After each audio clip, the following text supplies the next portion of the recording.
Assalamualaikum warahmatullahi wabarakatuh. Perkenalkan, nama saya Rizky Ayuni dari kelas 4 APA dengan NIM 061940510294. Di sini saya akan memaparkan materi tentang siklus akuntansi dan pencatatan transaksi. Namun, sebelum kita mulai, ada 7 materi yang akan kita bahas. Yang pertama yaitu tentang siklus akuntansi, yang kedua bukti transaksi, yang ketiga pencatatan dalam jurnal, yang keempat posting ke buku besar, yang kelima penyusunan neraca saldo, yang keenam penyusunan laporan keuangan, dan yang terakhir penutupan akun buku besar. Baiklah, kita masuk saja ke materi pertama, yaitu siklus akuntansi. Siklus akuntansi adalah serangkaian prosedur manual maupun terkomputerisasi mulai dari pengumpulan data, pencatatan, pengiktisaran, sampai dengan laporan keuangan. Dengan kata lain, siklus akuntansi merupakan tahapan atau langkah-langkah yang harus dilalui dalam penyusunan laporan keuangan. Adapun siklus akuntansi penyusunan laporan keuangan yaitu diawali dengan bukti transaksi. Bukti transaksi adalah beberapa dokumen yang telah diakui kevalidannya, kesahannya, dan kelengkapannya untuk dimasukkan ke dalam bukti pembukuan. Selanjutnya yaitu buku jurnal. Semua pencatatan jurnal anggaran dan saldo awal dimasukkan ke dalam buku jurnal. Buku jurnal memudahkan kita untuk penyusunan laporan keuangan secara manual. Yang selanjutnya dimasukkan ke dalam buku besar. Pencatatan di dalam buku besar atau pemindahan dari jurnal ke buku besar dinamakan dengan posting. Setelah itu, dari buku besar kemudian langsung dimasukkan ke dalam penyusunan neraca saldo setelah penyesuaian. Setelah itu, membuat laporan keuangan yang terdiri dari laporan operasional, laporan perubahan ekuitas, neraca, dan lain-lain. Lalu dilanjutkan dengan jurnal penutup, dan yang terakhir dimasukkan ke neraca saldo setelah penutupan. Ada 2 macam penjurnalan. Yang pertama yaitu jurnal finansial. Jurnal finansial ini secara default seluruh transaksi yang akan dicatat ataupun dibuat jurnal finansialnya dalam buku jurnal melibatkan akun-akun dengan kode awal 1, yaitu aset, 2, yaitu kewajiban, kode akun 3, yaitu ekuitas, kode akun 8, pendapatan LO, dan 9, beban. Sedangkan jurnal anggaran, penjurnalan di transaksi melibatkan akun dengan kode awal 4, yaitu pendapatan LRA, 5 belanja, 6 transfer, dan 7 pembiayaan, dilakukan secara tunai atau melibatkan kas. Maka selain mencatat jurnal finansial, juga mencatat jurnal anggaran. Lanjut, yaitu penyusunan laporan keuangan. Yang pertama yaitu laporan operasional. Laporan operasional ini menyajikan ikhtisar sumber daya ekonomi yang menambah ekuitas dan penggunaannya yang dikelola oleh pemerintah pusat ataupun daerah. Yang kedua yaitu laporan ekuitas. Laporan ekuitas ini menyajikan tentang informasi mengenai kenaikan atau penurunan ekuitas tahun pelaporan sekarang dengan tahun sebelumnya. Dan yang ketiga yaitu neraca. Neraca menggambarkan posisi keuangan suatu entitas pelaporan mengenai aset, kewajiban, dan ekuitas pada tanggal tertentu. Dan yang terakhir yaitu laporan realisasi anggaran atau disingkat LRA. Laporan realisasi anggaran menyajikan ikhtisar sumber, alokasi, dan pemakaian sumber daya keuangan yang dikelola oleh pemerintah pusat atau daerah yang menggambarkan perbandingan antara anggaran dan realisasinya dalam satu periode pelaporan. Lanjut, kita masuk ke materi yang kedua yaitu bukti transaksi. Dalam merekam terjadinya transaksi pada pemerintahan, diperlukan dokumen-dokumen yang menunjukkan kevalidan, kesahan, dan kelengkapan. Jika pemerintah daerah menerima uang kas dari pembayar pajak, atau retribusi, maka pemerintah daerah akan menerbitkan bukti setoran. Lalu, jika pemerintah daerah menerima transfer dari pemerintah pusat, pemerintah daerah juga menerima bukti transfer atau nota kredit dari bank. Lalu, kita masuk ke materi selanjutnya tentang pencatatan dalam jurnal. Di dalam jurnal ada beberapa kolom. Kita lihat di kolom pertama itu ada kolom tanggal. Untuk baris pertama itu diisi dengan tahun, kemudian diikuti di bawahnya dengan bulan dan tanggal. Lalu kolom kedua itu berisi tentang nama akun yang akan didebit atau dikredit. Dan yang terakhir yaitu ada kolom debit kredit untuk mengisi nilai akun yang akan didebit, demikian juga dengan akun yang akan dikredit. Selanjutnya, mencatat jurnal anggaran di buku jurnal.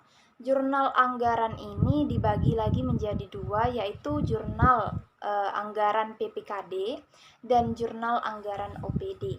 Berikut contoh jurnal anggaran PPKD dan jurnal anggaran OPD. Selanjutnya yaitu analisis transaksi dan pencatatan transaksi di buku jurnal. Yang sudah kita ketahui sebelumnya, jurnal dibedakan menjadi dua, yaitu jurnal finansial dan jurnal anggaran. Contoh jurnal finansial OPD adalah sebagai berikut.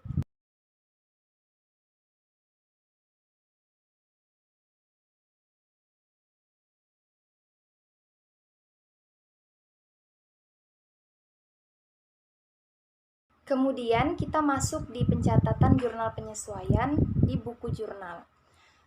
Jurnal penyesuaian perlu dibuat untuk mengupdate saldo akun agar memenuhi konsep matching cost against revenue atau penandingan yang match antara pendapatan dan beban dalam satu periode akuntansi. Hal ini memastikan bahwa pendapatan diakui pada periode diperolehnya pendapatan itu dan beban diakui pada periode terjadinya beban tersebut.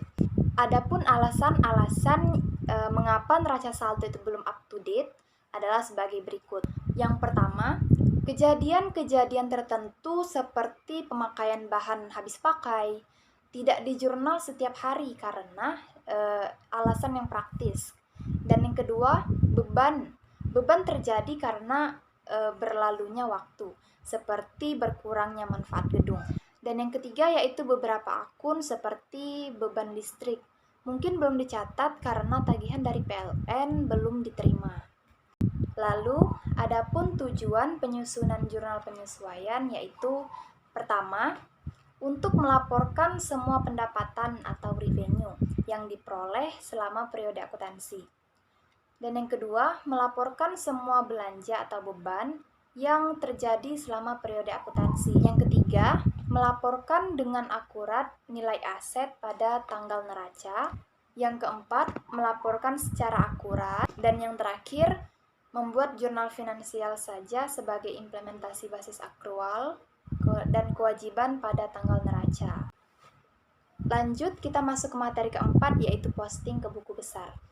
Buku besar atau yang merupakan kumpulan dari akun-akun digunakan untuk mencatat secara terpisah tentang aset, kewajiban, ekuitas, pendapatan LO, beban, pendapatan LRA, belanja, dan pembiayaan. Proses akun-akun dari jurnal ke buku besar disebut dengan posting.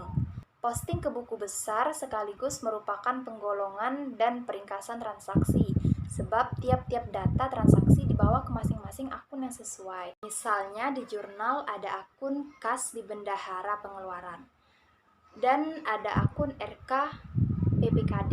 Jadi, akun-akun tersebut dimasukkan ke dalam buku besarnya masing-masing dengan mencantumkan nama OPD, nomor akun, dan nama akun, yaitu nama akunnya kas di bendahara pengeluaran dan RK PPKD.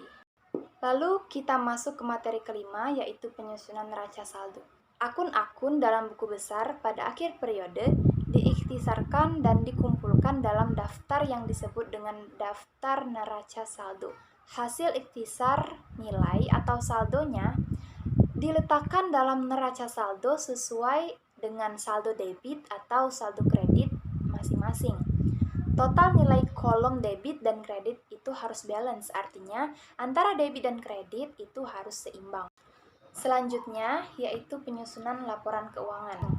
Nah, berdasarkan penyesuaian yang telah dibuat ini, selanjutnya disusun ke neraca saldo setelah penyesuaian. Lalu, neraca saldo setelah penyesuaian disusun kembali di laporan keuangan.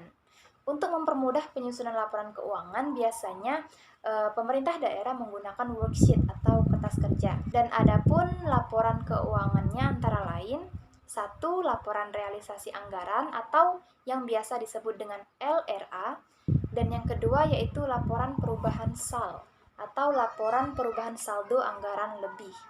Dan yang ketiga, laporan operasional. Yang keempat, laporan perubahan ekuitas. Yang kelima, neraca atau laporan posisi keuangan. Yang keenam, laporan arus kas. Dan yang ketujuh, catatan atas laporan keuangan. Selanjutnya, materi terakhir yaitu penutupan akun buku besar.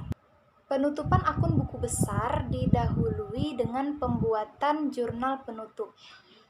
Jurnal penutup dilakukan setelah adanya laporan keuangan.